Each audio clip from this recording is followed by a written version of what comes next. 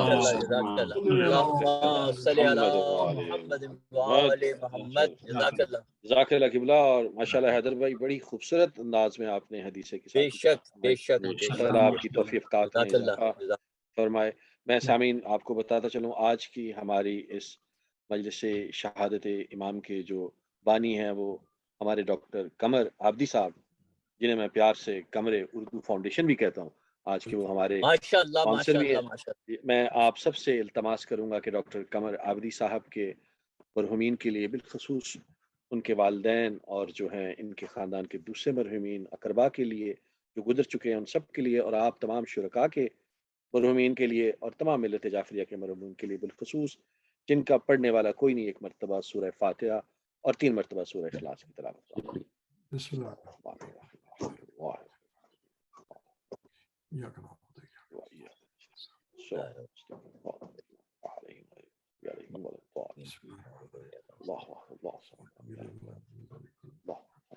بسم اللہ الرحمن الرحیم،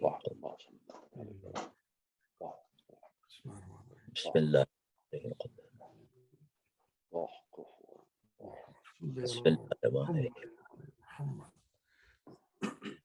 بسم اللہ الرحمن الرحیم۔ اللہم صلی علی محمد۔ اب میں التماس کروں گا ہمارے سجاد نقوی صاحب سے کہ وہ تشریف لائیں اور بارگاہ امام میں سلام کے اشعار پیش کریں۔ جناب سجاد نقوی صاحب۔ بہت شکریہ جازر، السلام علیکم سب لوگ مومنین کو۔ وعلیکم السلام حوالے سے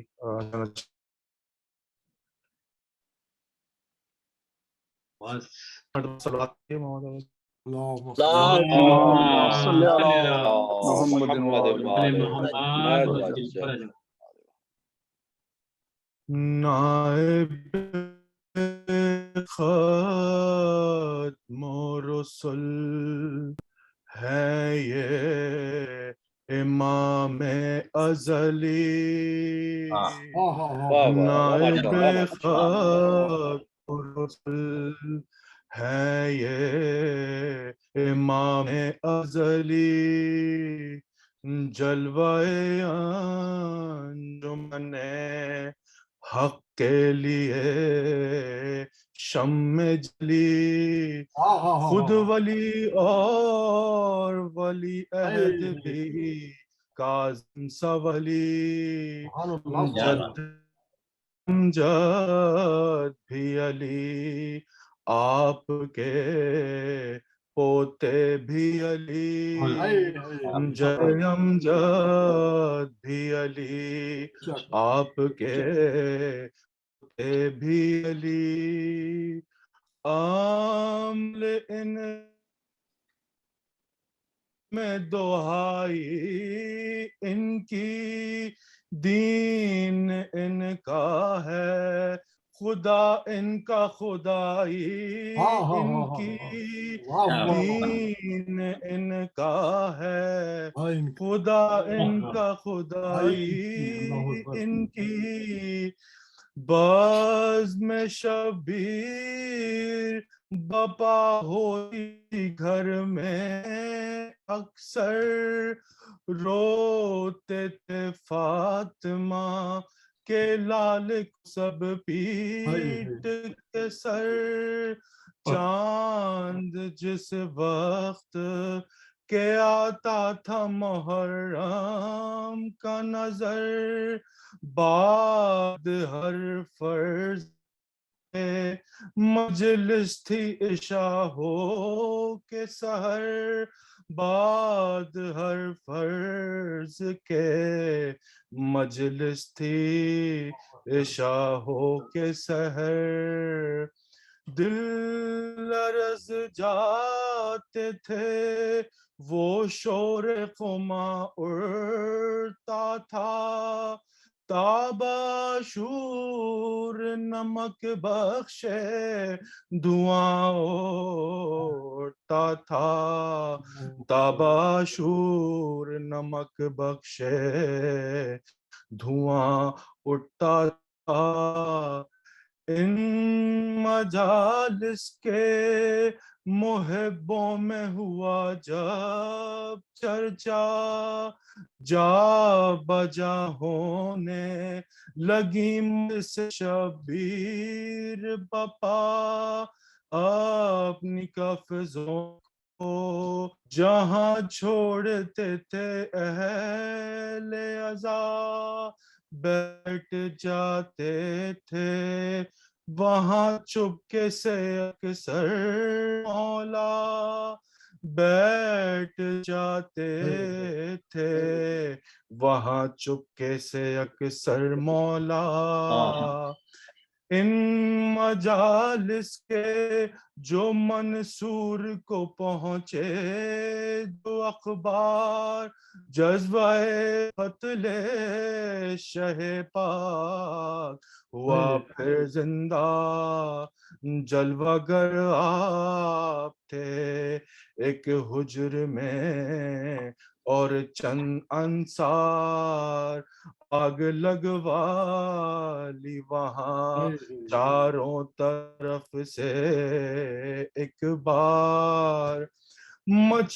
گیا غل پسر صاحب معراج جلا ہائے گھر فاطمہ کا تیسری بارات جلا ہائے گھر فاطمہ کا تیسری بارات جلا نائب ختم رسل ہیں یہ امام علی جلوہ انجمن حق کے لیے شمع جلی نائب ختم رسل جزاک اللہ ماشاء اللہ اللہم صلی علی محمد جزاک اللہ سجاد بھائی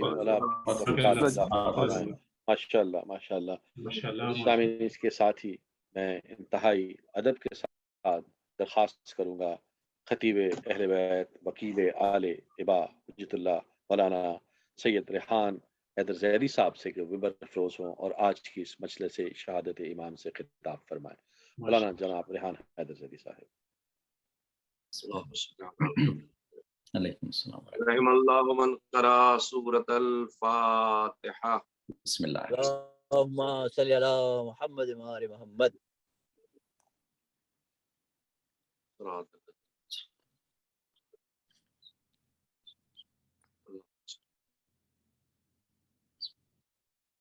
لا حول ولا قوة الا باللہ العلی العظیم.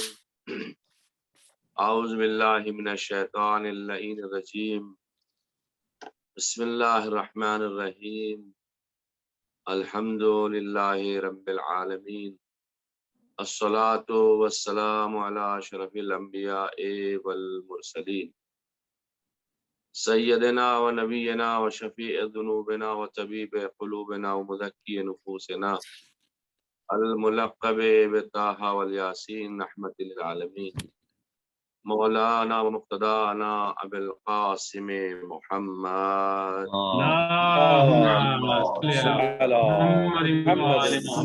الطيبين الطاهرين المعصومين المظلومين الذين أذهب الله عنهم الرجس وطهرهم تطهيرا.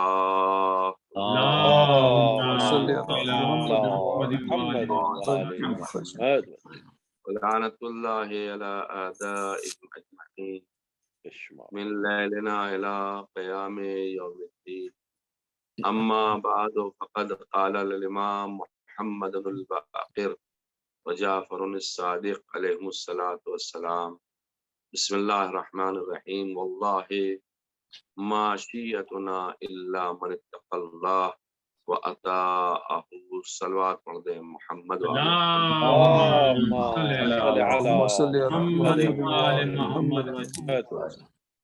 عزیزان گرامی، مہربانیان مجلس کے لیے دعا گو ہوں خدا عالم ان کے توفیقات میں اضافہ فرمائے، اور حاضرین مجلس کے لیے بھی دعا گو ہوں کہ خدا عالم تمام دنیاوی اور اخروی حاجات کو ان کی پورا فرمائے انشاءاللہ، اور پروردگار آپ سبھی حضرات کو صحت و سلامتی عطا فرمائے۔ بالکل شب جمعہ کی جو رحمتیں اور مغفرتیں ہیں اور جو اس کی برکات ہیں، پروردگار ہمارے چھٹے امام جعفر صادق علیہ السلام تمام ان مرادوں کو پورا فرمائے جو اپنے دل مطہر قلب مطہر میں آپ رکھتے ہیں۔ ایک بہترین سلسلہ جو چل رہا ہے مجالس کا، اردو فاؤنڈیشن ماشاءاللہ جسے انجام دے رہا ہے، ہم جیسوں کے لیے بھی ایک مطالعہ کرنے کا موقع اور ایک تاریخ پڑھنے کا موقع مناسبات کے اعتبار سے مل جاتا ہے، اور اس کا کریڈٹ غضنفر بھائی ہی کو جاتا ہے، فراہم فرمائے۔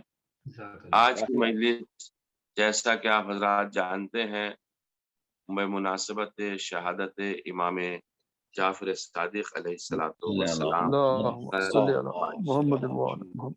ہمارے امام علیہ السلام جو چھٹے امام ہیں اور 8ویں معصوم ہیں، سلسلہ عصمت کی 8ویں جو کڑی ہیں، آپ منصوص من اللہ بھی ہیں اور آپ معصوم بھی ہیں۔ عالم اہل سنت ابن خلقان کا ایک بہت بڑا مرتبہ ہے علماء اہل سنت کے نزدیک، انہوں نے تحریر کیا ہے آپ سادات اہل بیت سے تھے اور آپ کی فضیلت اور آپ کا فضل اور کرم محتاج بیان نہیں ہے، یہ انہوں نے اپنی کتاب وفات العیان میں لکھا ہے۔ امام علیہ السلام 17 ربیع الاول سن 83 ہجری مطابق پیر کے دن مدینہ منورہ میں پیدا ہوئے۔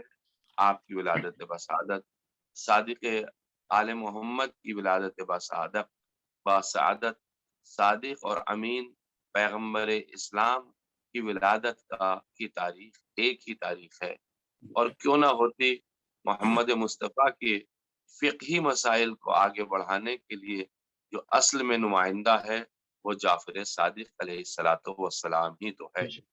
ماشاءاللہ ماشاءاللہ۔ آپ کے لیے تاریخ میں ملتا ہے کہ خدا نے اس دن کو بڑی، یعنی 17 ربیع الاول جس دن آپ کی ولادت ہے، بڑی عزت دے رکھی ہے اللہ نے۔ حدیث میں آیا ہے کہ اگر کوئی انسان 17 ربیع الاول کو روزہ رکھتا ہے تو 1 سال کے روزے رکھنے کے برابر اس کو اللہ ثواب عطا فرماتا ہے۔ امام محمد باقر علیہ السلام ارشاد فرماتے ہیں، یہ میرا بیٹا، میرا فرزند ان چند مخصوص افراد میں سے ہے کہ جن کی وجود سے خدا نے بندوں پر احسان فرمایا ہے، یعنی ان ایک بیٹوں میں ایک بیٹا میرا ہے جس کی وجہ سے اللہ نے لوگوں کے اوپر احسان فرمایا ہے، اور یہی میرے بعد میرا جانشین ہوگا۔ علماء کا بیان ہے کہ جعفر جنت میں ایک شیریں نہر کا نام ہے۔ جعفر کا معنی جنت کے اندر ایک شیریں، ایک میٹھی نہر کا نام ہے، اور اسی کی مناسبت سے آپ کا لقب جعفر رکھا گیا ہے۔ اب ایک بات تو سمجھ میں آتی ہے، جعفر کہتے ہیں نہر کو، اور نہر کا کام ہوتا ہے پیاسوں کی پیاس کو بجھانے کو. یعنی جب نہر جاری ہوتی ہے، جو تشنا ہوتے ہیں لوگ، جو پیاسے ہوتے ہیں، ان کی پیاس کو بجھایا جاتا ہے. کیونکہ پانی جب رواں ہوگا، دواں ہوگا، جاری ہوگا، تو وہاں پر جو لوگ جائیں گے اس پانی سے استفادہ کریں گے. تو اب ایک مماثلت تو آپ کے اندر پائی جاتی ہے کہ جب آپ ایک نہر کا نام ہے جعفر، وہ بھی نہر جو آخرت میں ہے، جنت میں ہے، اور اس سے لوگ فیضیاب ہوں گے. تو ایک بات تو ہے کہ جعفر، جو انسان علم کا تشنا ہے، وہ اگر در جعفر پہ آ جائے گا تو علم کی پیاس اس کی بجھ جائے گی. جعفر اتنا علم عطا فرمائے. محمد وآل محمد.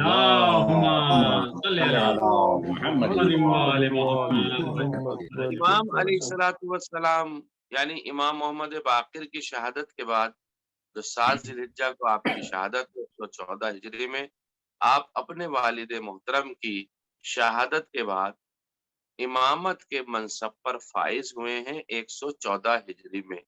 83 ہجری میں آپ کی ولادت باسعادت ہے، اور 114 ہجری میں آپ کو امامت کا منصب حاصل ہوا ہے.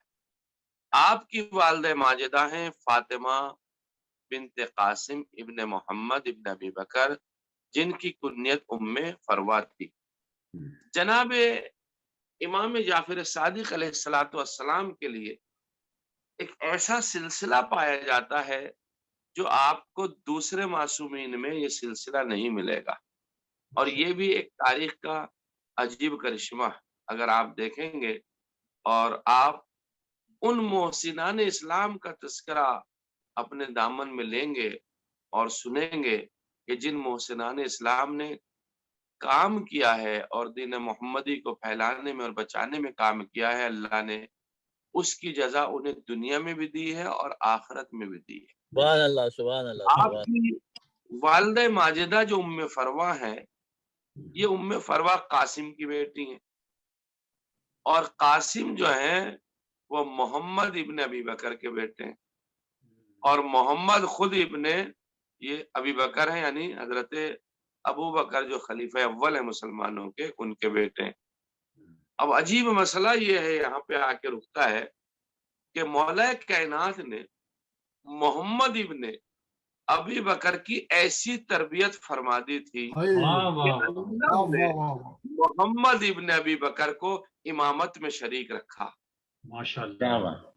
دیکھو آپ ذرا سا میرے ساتھ آئیے گا، میں ذرا سا ان باتوں میں پڑھنے میں خود بھی دلچسپی رکھتا ہوں کہ محمد ابن ابی بکر کو امامت میں کیسے شریک فرمایا. اسما بنت امیس کے ایک بیٹے تھے محمد.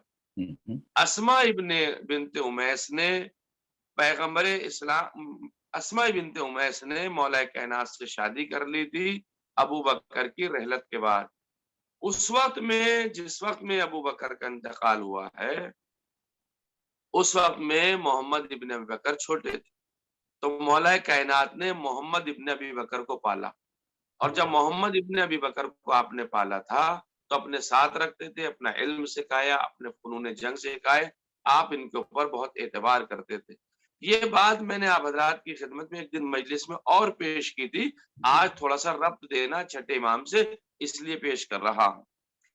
لہذا آپ اتنا چاہتے تھے کہ یزدجرد بادشاہ کی 2 بیٹیاں جب بی بی شہر بانو اور بی بی گیہان بانو مدینے پہنچی ہیں، تو امام حسین علیہ السلام کی شادی مولا کائنات نے بی بی شہر بانو سے کی، جن سے بیٹا پیدا ہوا امام زین العابدین علیہ السلام.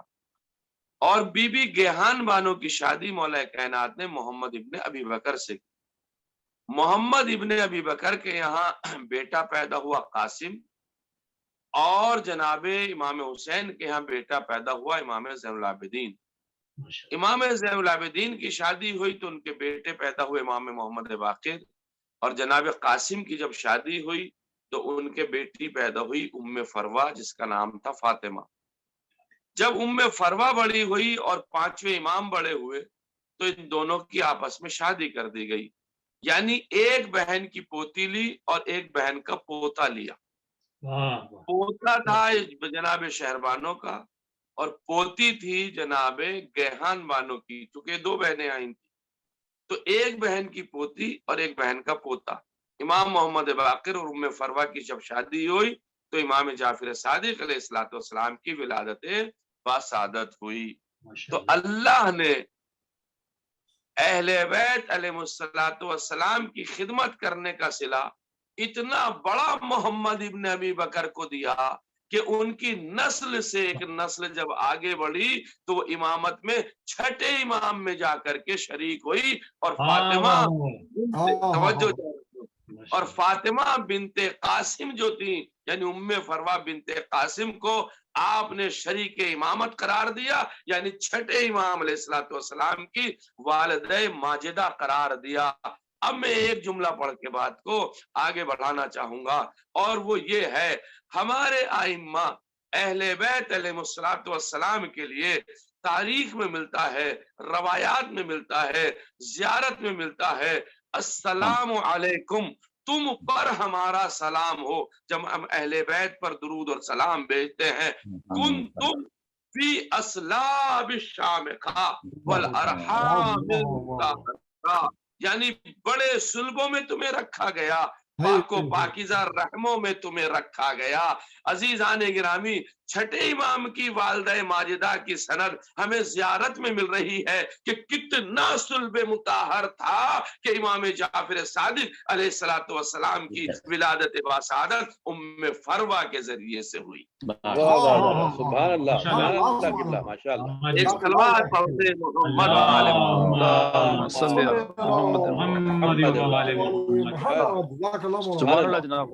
آپ نے ملاحظہ فرمایا ہمارے 6ٹھے امام کی ولادت باسعادت۔ اب جب 6ٹھے امام کی ولادت باسعادت ہوئی، دور بنو امیہ چل رہا تھا، اور کربلا کے واقعے کو 22 سال سے زیادہ نہیں گزرے تھے۔ ابھی کربلا کا جو واقعہ ہوا تھا اسے صرف 22 برس ہی گزرے تھے۔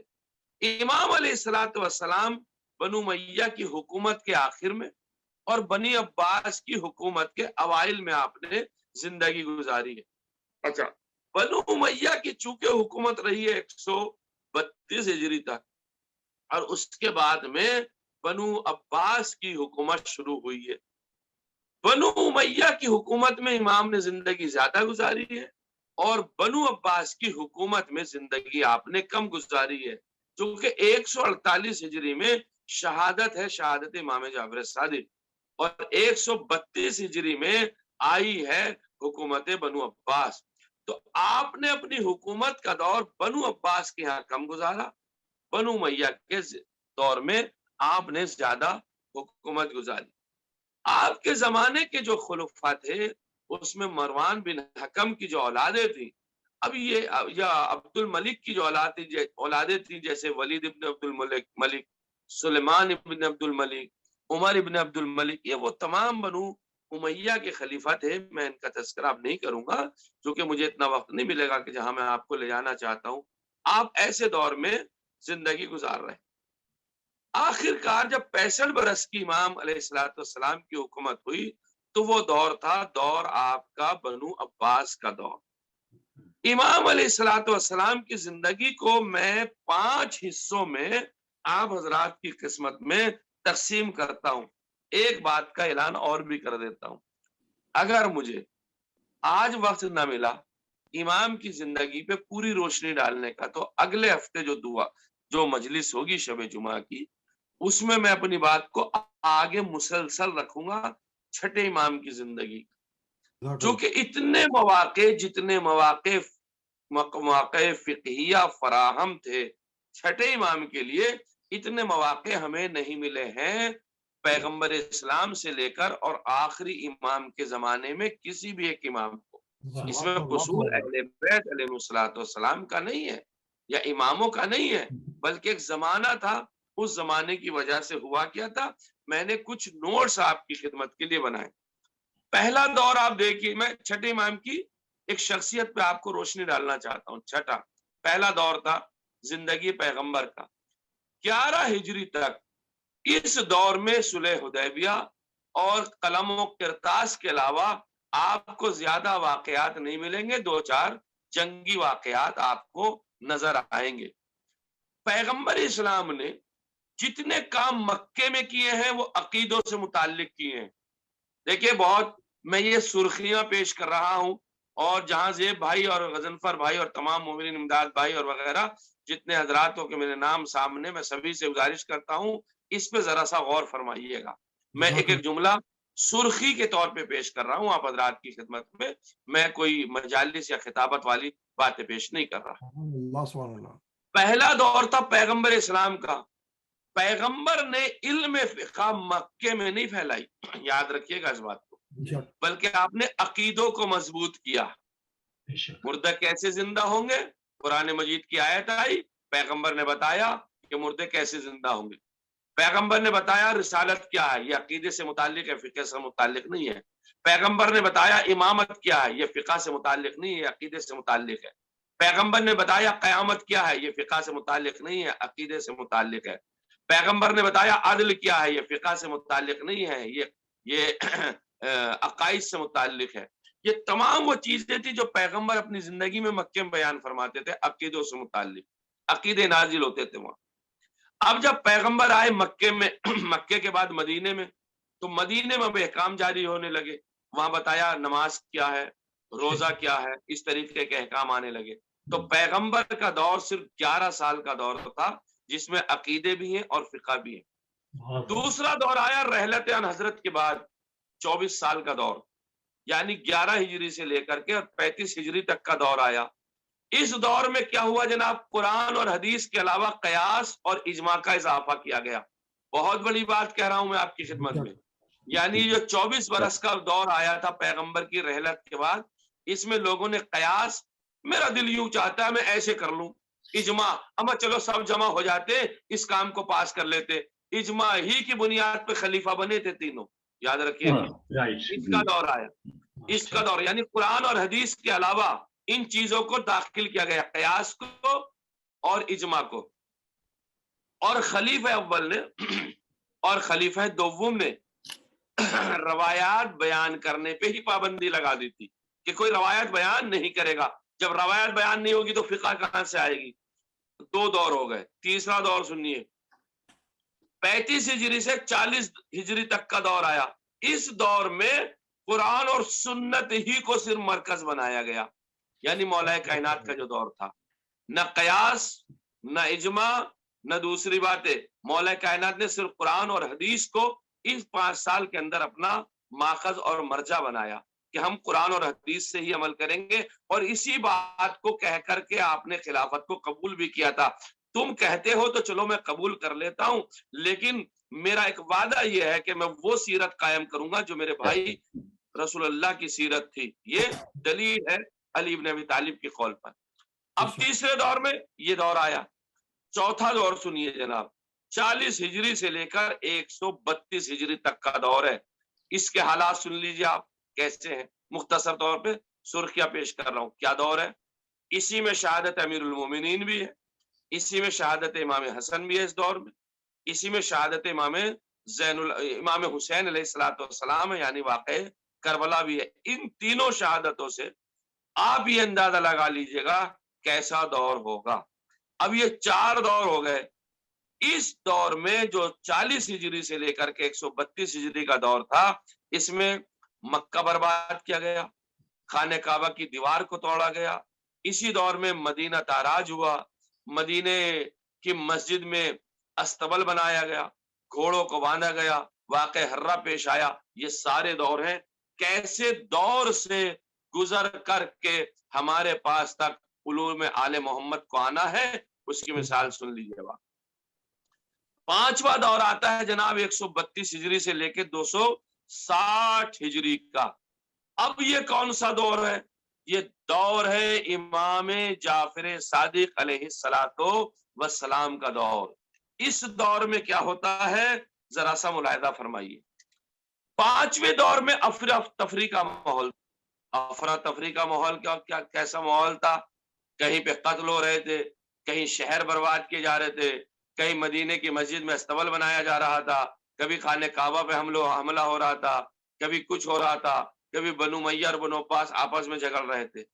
اس عالم میں فقہ اسلامی کو محفوظ رکھنا کس کی ذمہ داری تھی؟ آپ حضرات سے ایک سوال ہے، اس دور میں فقہ اسلامی کو محفوظ رکھنا کس کی ذمہ داری تھی؟ اس دور میں پہلا کام تو کون سا کام؟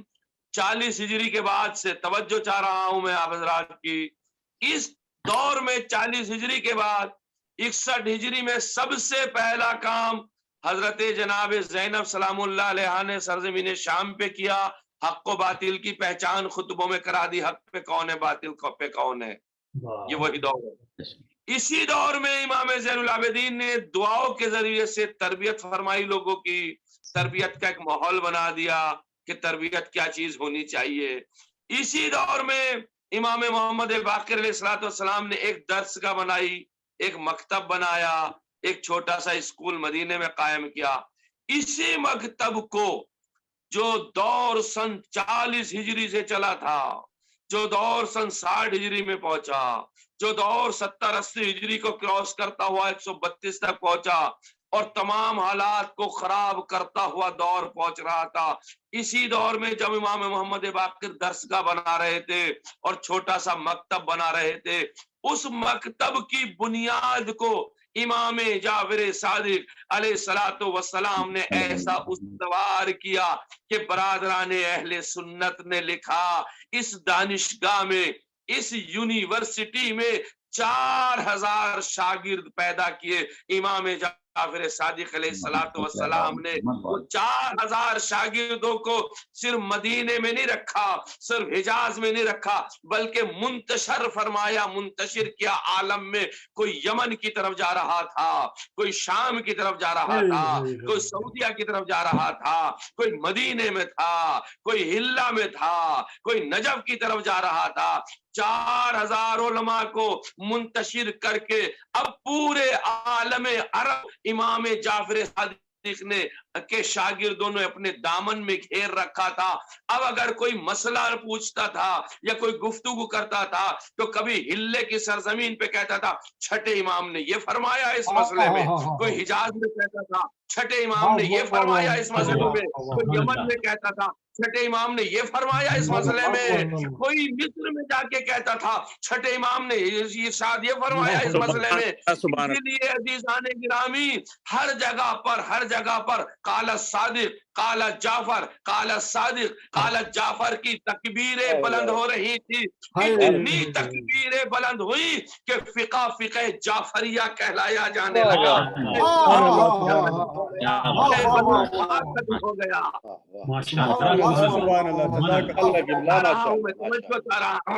فقہ جعفریہ اتنا پھیلا کہ چاروں طرف سے قال صادق، قال جعفر، قال جعفر ابن محمد، قال جعفر صادق، ہر جگہ سے جب یہ آوازیں آنے لگی. اب لوگوں نے پوچھا یہ جعفر صادق کون ہے؟ لوگوں نے کان رکھے یہ محمد باقر کا بیٹا ہے، یہ جعفر صادق اچھا کہ یہ کون ہے؟ کہ محمد باقر امام زین العابدین کے بیٹے. کہ زین العابدین کون ہے؟ کہ حسین کے بیٹے. کہ حسین کون ہے؟ علی کے بیٹے. کہ علی کون ہے؟ ابو طالب کے بیٹے. آج جعفر صادق کی فقہ نہیں گونج رہی تھی بلکہ ابو طالب کا خون تھا جو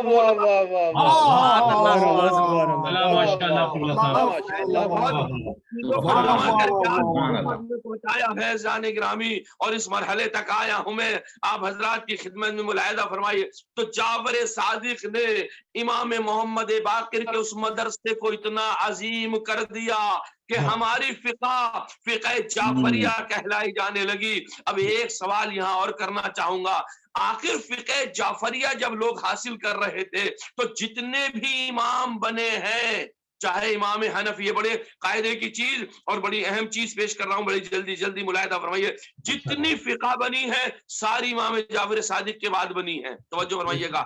فقہ محمد حنفیہ، فقہ مالکیہ، فقہ شافعیہ، فقہ حنبلیہ، چاروں فقہ چھٹے امام کے بعد کی پیداوار ہے.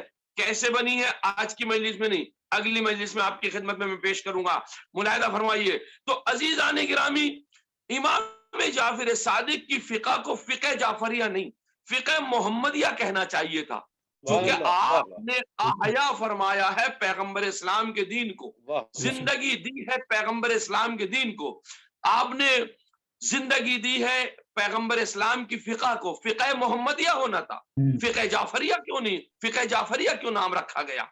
اس لیے فقہ جعفریہ رکھا گیا، فقہ محمدیہ نہیں رکھا گیا، کہ اگر فقہ جعفریہ نام نہ ہوتا اور فقہ محمدیہ نام ہوتا اس فقہ کا، تو یہ حنفی کہتے یہ فقہ محمدیہ یعنی ہماری فقہ ہے، یہ مالک کہتے ہماری فقہ ہے، یہ شافعیہ کہتے فقہ محمدیہ ہماری فقہ ہے، حنبلی کہتے فقہ محمدیہ ہماری فقہ ہے، اور اسی میں مسلمان آج تک جھگڑا کرتا رہتا، بہترین فقہ کو حاصل کر کے کہتا ہماری فقہ ہے، ہماری فقہ، چونکہ محمد کے نام کے دعوے دار بہت ہیں۔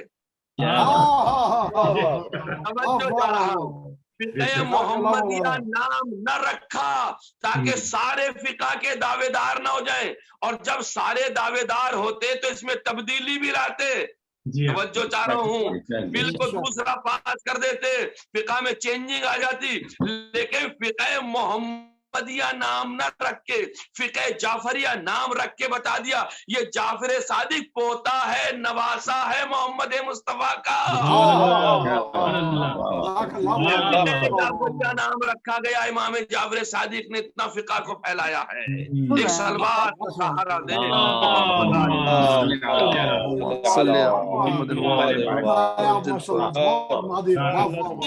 فقہ جعفریہ کے امتیاز، چھٹے امام کا ایک امتیاز پیش کر دوں آپ کی خدمت میں۔ 65 برس کی آپ کی عمر مبارک ہے، تسلسل یاد رکھیے گا 132 ہجری سے 260 ہجری تک کا، یہ باتیں بڑی قاعدے کی ہیں اور یہ ذہنوں میں محفوظ کرنے کی، ماشاءاللہ آپ حضرات تو سب جانتے ہیں ان باتوں کو، لیکن میں تو سوامن آپ کی خدمت میں پیش کر رہا ہوں۔ 65 سال کی عمر، 12 سال اپنے دادا امام زین العابدین کے ساتھ رہے چھٹے امام، 19 سال چھٹے امام اپنے والد ماجد امام محمد باقر کے ساتھ رہے، اور 34 سال اپنی امامت میں رہے امام جعفر صادق۔ 12 19 34 آپ ملائیے تو 65 برس ہوتے ہیں، 65 برس۔ چھٹے امام کو موقع کیوں ملا فقہ پھیلانے کا؟ آخر وجہ کیا تھی؟ چھٹے امام کو اس لیے موقع ملا فقہ پھیلانے کا کہ بنو امیہ اپنی حکومت بچانا چاہتے تھے اور بنو عباس اپنی حکومت قائم کرنا چاہتے تھے، وہ دونوں آپس میں لڑ رہے تھے، یہ علوم محمدیہ پھیلا رہے تھے۔ مسئلہ سب سے بڑا۔ اب یاد رکھیے گا ایک بات اور آخری بات آج کی مجلس کی، وہ کیا ہے کہ وقت میں مجلس ختم کر دی جائے۔ ہوا کیا؟ محمد بن یعقوب کلینی نے 16,199 حدیثیں جمع کی ہیں فقہ جعفریہ سے، سبحان اللہ، 16,199 حدیثیں، جس کو من لا یعذر الفقیہ شیخ صدوق کتاب تہذیب الاحکام اور کتاب الاستبصار، یہ 2 کتابیں اور ایک کتاب من لا یعذر الفقیہ شیخ صدوق کی، ان لوگوں نے ان 16,199 حدیثوں کو وسعت دی ہے۔ یہ ساری حدیثیں ملا کر کے شیعہ برادران کے پاس میں 60,000 حدیثیں ہیں۔ سبحان اللہ، واہ واہ واہ۔ یہ 60,000 حدیثوں پر مشتمل وہ مائے ناز سرمایہ بنا ہوا ہے، جس کی وجہ سے اب یہ میرا جملہ سن لیجئے گا جو بڑا کام کا جملہ پیش کرنے جا رہا ہوں۔ 60,000 حدیثوں کی وجہ سے، جو جعفر صادق کی وجہ سے حدیثیں آئیں، امام محمد باقر کی وجہ سے حدیثیں آئیں، جو دور 24 سال کا گزرا ہے اس دور کو کیسے ختم کرنا تھا، جس کی وجہ سے 60,000 حدیثوں کی وجہ سے ہمارے علماء کو قیاس اور رائے پر عمل کرنے کی ضرورت نہیں پڑی.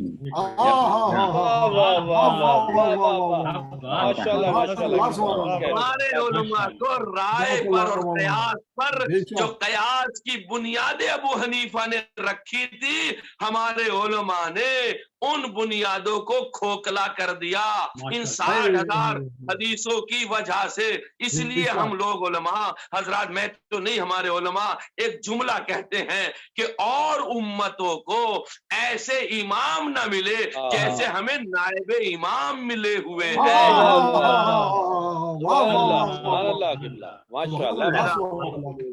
امام ابو حنیفہ کی حیثیت حضرت آیت اللہ علامہ آغا خوئی کے سامنے کیا ہے؟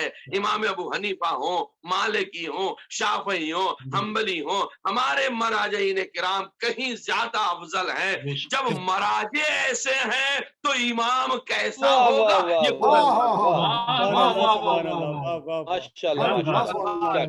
محمد والے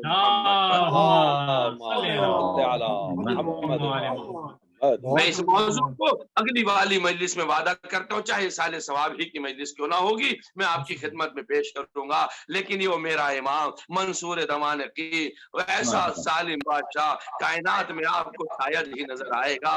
اے منصور دوانقی نے میرے چھٹے امام علیہ السلام کو 148 ہجری میں انگور کے دانے میں زہر دے دیا گیا.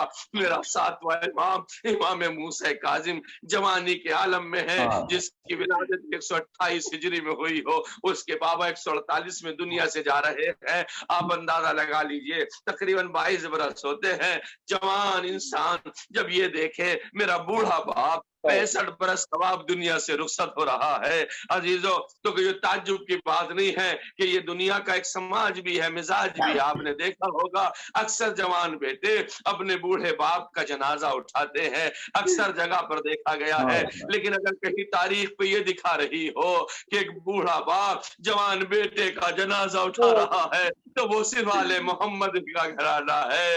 عزاداروں کیا آپ نے نہیں دیکھا امام حسین 57 سالہ بیٹا سیدہ کا جوان بیٹا علی اکبر کا جنازہ اٹھا رہا ہے؟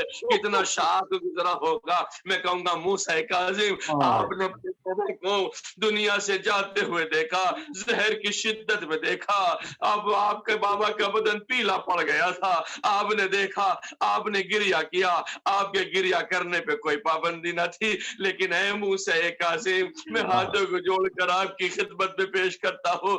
آپ کے جد امجد کو دیکھیے، حسین ہے، 3 دن کے بھوکے پیاسے ہیں، گلے پہ کند خنجر پھیرا جا رہا ہے، کند خنجر پھیرا جا رہا ہے.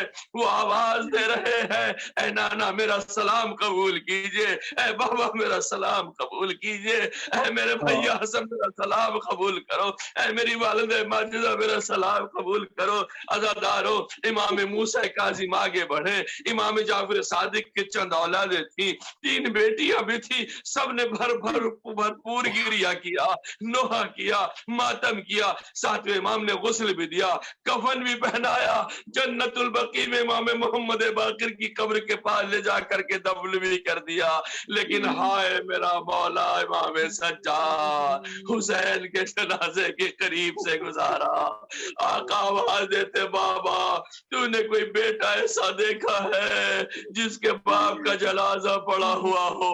بیٹے کے ہاتھوں میں ہتھکڑیاں، پیروں میں بیڑیاں، گلے میں خاردار توخے. اے موسیٰ کاظم صدہ مبارک اپنے باپ کا جنازہ بڑی شان کے ساتھ اٹھا کے بقیع میں دفن کر دیا. لیکن میرا مولا حسین 3 دن تک کربلا میں بے غور و کفن پڑا رہا. کوئی غسل دینے والا نہ تھا، کوئی کفن پہنانے والا نہ تھا.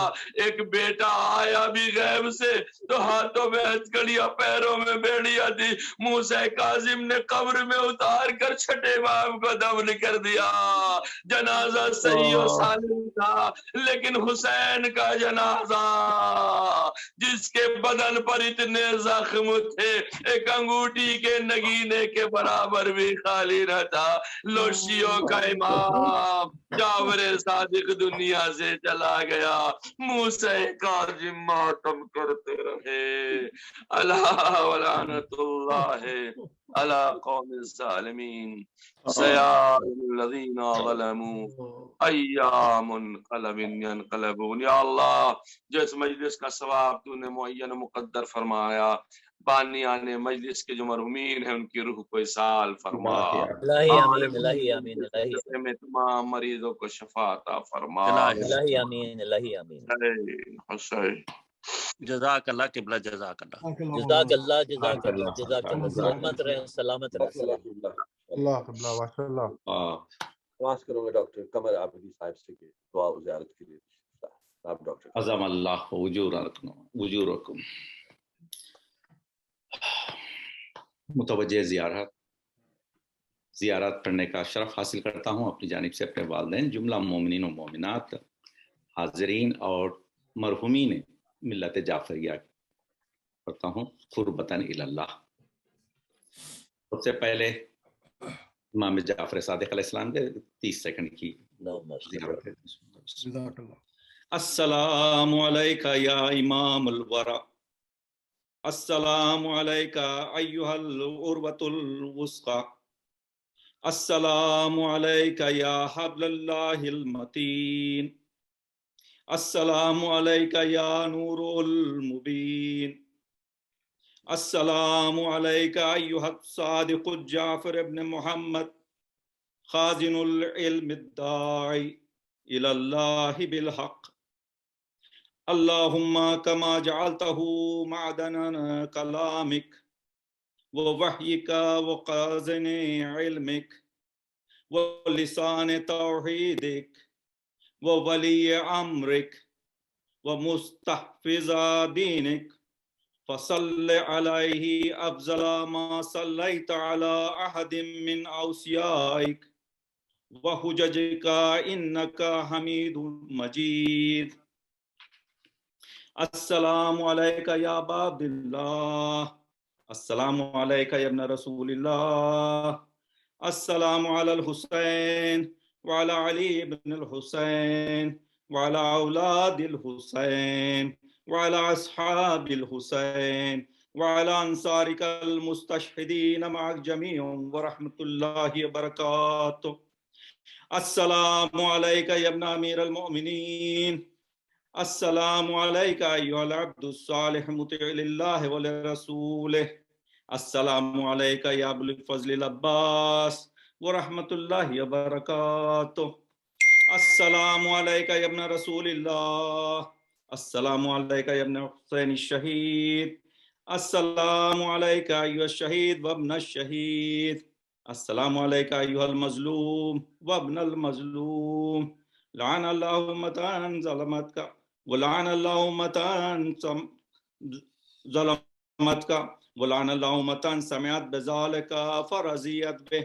السلام علیکہ یا غریب الغربا، السلام علیکہ یا مغیث الشیع وزوار فی یوم الجزا، السلام علیکہ یا علی ابن موسی الرضا، السلام علیکہ وعلی آبائک السبع وابنائک الاربع، السلام علیکم ورحمۃ اللہ وبرکاتہ. السلام علیکہ یا صاحب عصر والزمان، الامان الامان الامان من فتنة الزمان، السلام علیکہ یا امام زماننا ھذا، عجل اللہ تعالی فرجک وسہل اللہ تعالی مخرجک وظہورک، السلام علیکہ ورحمۃ اللہ وبرکاتہ.